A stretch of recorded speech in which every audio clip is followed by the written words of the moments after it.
भूमि पर तीर्थ हैं, जितने साधक साधना कर रहे होते हैं, जितने तप कर रहे होते हैं, जितनी पवित्र नारी स्त्री पतिव्रता धर्म का पालन कर रही होती है, जितने दान पुण्य स्मरण हो रहे होते हैं, उस समय पर जिस समय तुमने घंटी बजाई है, उस पल वो सारे पुण्य घंटी का नाद करते से तुम्हारे खाते में आ जाते हैं। मात्र घंटी का नाद कर देंगे। शंकर जी के मंदिर में जाकर ताली का नाद किया जाता है।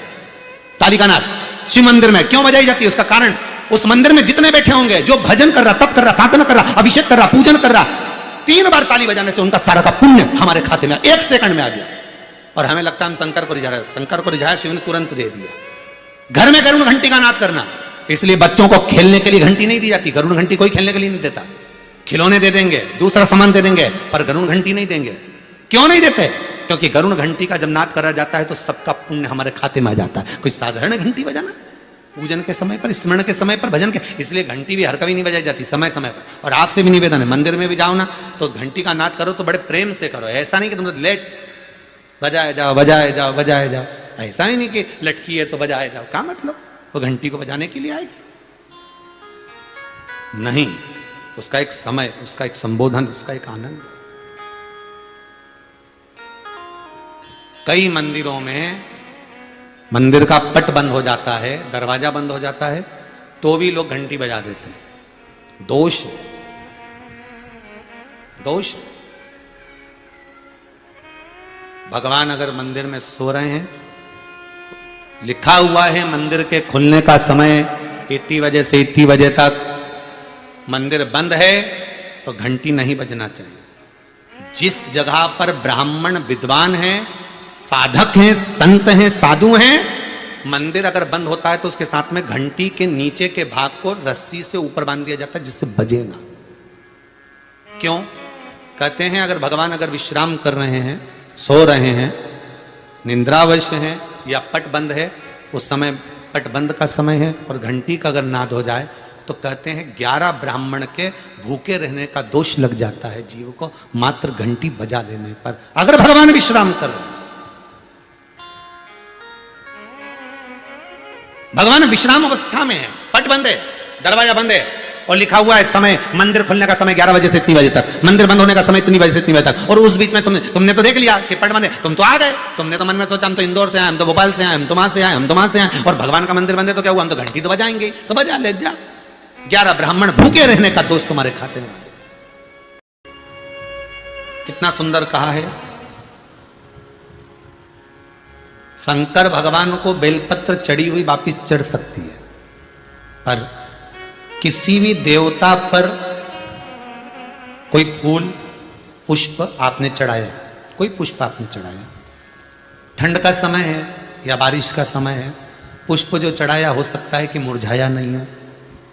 होता है ना ऐसा कभी कभी कि पुष्प मुरझाया नहीं हो, या उसमें ताजगी हो, सुंदर दिख रहा हो, बहुत अच्छा हो, और वो पुष्प चढ़ा हुआ तुमने अगर एक बार उठा लिया, उतर गया, उतरने के बाद फूल कितना भी सुंदर हो, फूल कितना भी ताजा दिखे, पर वो देवता को समर्पित नहीं हो सकता।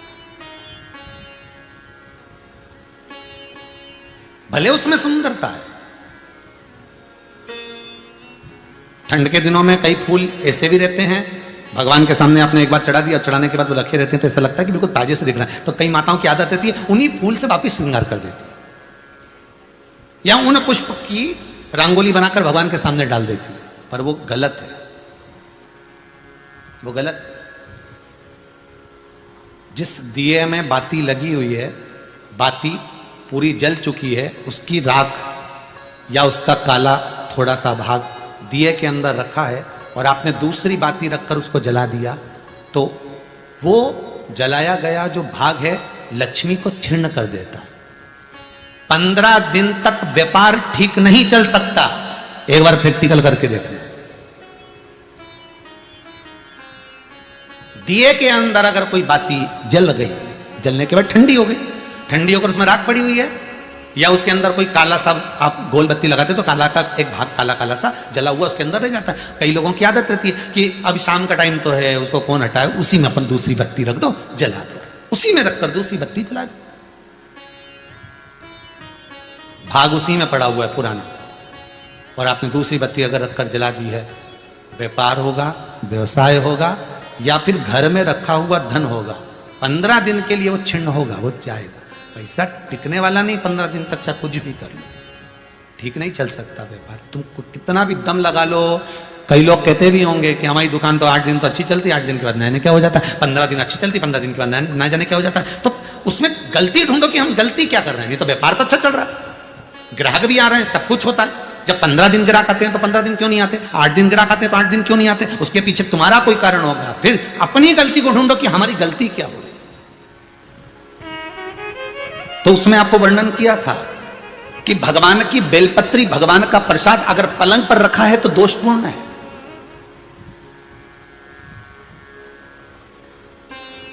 वो दोषपूर्ण है।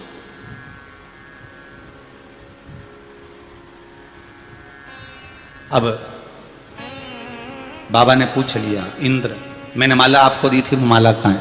इंद्र कहते हैं मैंने तो एरावत को दे दी थी। एरावत से पूछा वो कहां है, मैंने तो अपनी मस्ती में फेंक दी, पांव के नीचे आ रही है।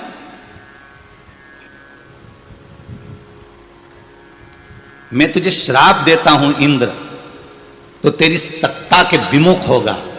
जितना तुझे तेरी सत्ता से प्रेम है इंद्र, तुझे अपना सिंहासन प्रिय है, मैं तुझे श्राप देता हूं कि तेरा वो सिंहासन तेरा छूट जाएगा। माला का अंतर देखिए, जिस माला को आप लेकर बड़े खुश होते हो, वो माला अगर सही जगह नहीं जाती, जिस भगवान की बेलपत्री को लेकर आप खुश होते हो वो बेलपत्री सही जगह नहीं जाती। जिस प्रसाद को लेकर आप खुश होते हो वो प्रसाद अगर सही जगह नहीं जाता तो उसका फल क्या भोगना पड़ता है वो देखिएगा।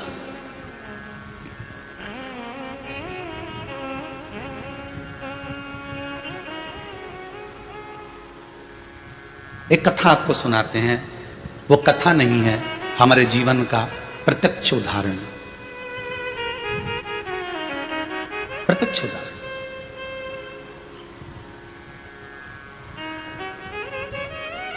भवानी मंडी में भंवरलाल जी शर्मा रहते हैं, शायद वो कथा सुन रहे होंगे। वो कथा सुन रहे होंगे, मुझे विश्वास है। उनका नियम था, हर महीने वो गोवर्धन नाथ जी की परिक्रमा करने जाते थे, और हमारा भी नियम था, हम गोवर्धन नाथ जी की परिक्रमा हर महीने करने जाते थे। कई बार ऐसा योग बन जाता था कि वो परिक्रमा पे, हमारी कोई पहचान नहीं है, हमारी कोई जान नहीं है। ये भंवरलाल जी का नाम हमको तो बाद में मालूम पड़ा कि ये भवानी मंडी के रहने वाले, वो भी पूछा उनसे, वो भी रो रहे थे तब पूछा गया।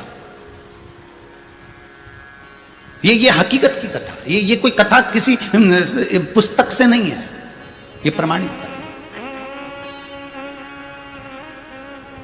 और उनका नियम था, गोवर्धन नाथ जी की परिक्रमा करते, लगाते, भगवान को शाम के समय पर वो बाबा को राजभोग धराते, गिराता दादा।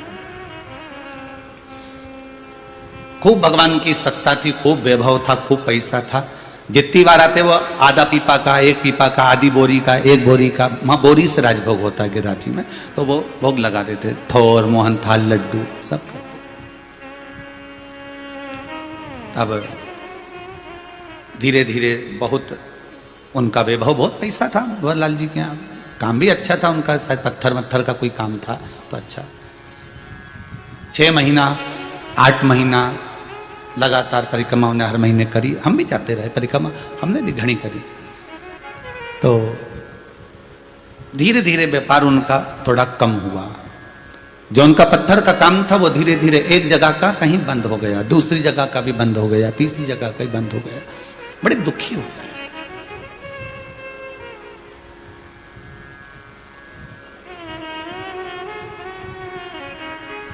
पूंछरी के लोटे के पहले मुकुट शिला थी, उस मुकुट शिला पर हम बैठे हुए थे और ये भैया निकल कर जा रहे थे, और आज ये दोनों पति पत्नी की आंख में आंसू भरे हुए थे परिक्रमा करते करते। अब मुख से निकल गया, भैया आप कौन हो, क्यों रो रहे हो, और वो भी गिरिराज दादा की शरण में रो रहे।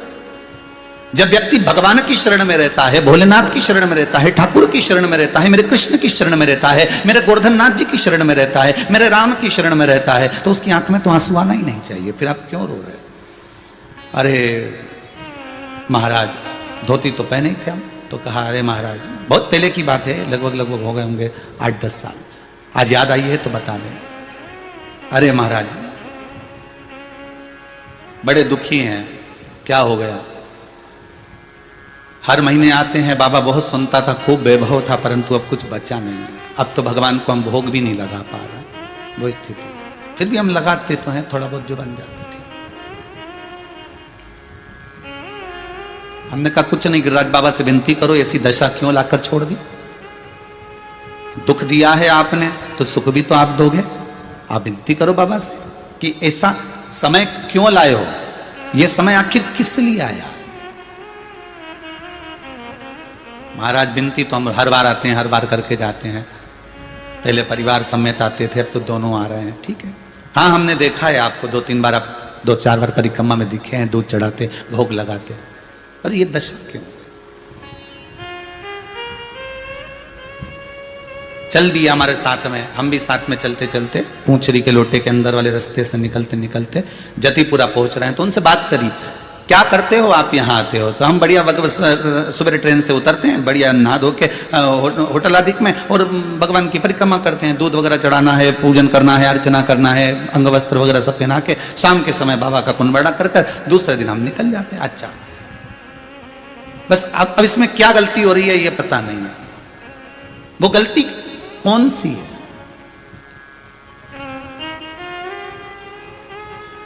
स्कंद पुराण में एक चीज बहुत पहले पड़ी हुई थी, बेलपत्री हो, प्रसाद हो, माला हो, इसका जब अपमान होता है तो व्यक्ति को रोना पड़ता है। ये स्कंद पुराण कहता है।